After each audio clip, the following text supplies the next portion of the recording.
നമസ്കാരം.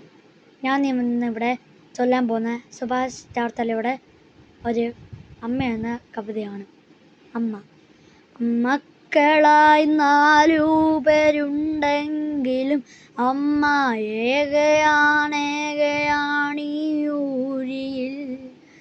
അച്ഛൻ മറഞ്ഞൊരു കാലം മുതൽക്കമ്മ ഭാരമായി തീർന്നുവോ 4 പേർക്കും.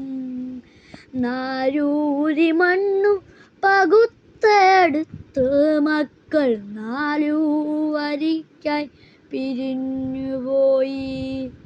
അച്ഛൻ്റെ ആത്മാവുറങ്ങുന്ന മണ്ണിൽ അന്തിത്തിരി കൺ തുറന്നതില്ല.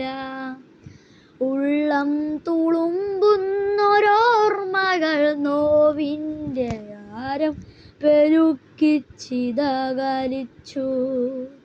ദുശ്ശകുനം പോലെ അമ്മയെ കണ്ടൊര മക്കൾ നടന്നു മറയുന്നതും നോക്കി നെഞ്ച് പൊളിഞ്ഞമ്മ നീറി നിന്നു.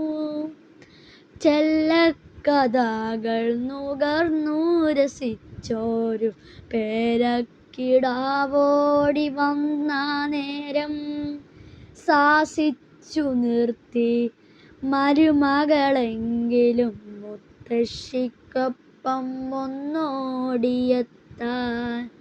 കൈനീട്ടി നിന്നു കരഞ്ഞു പൈതൽ.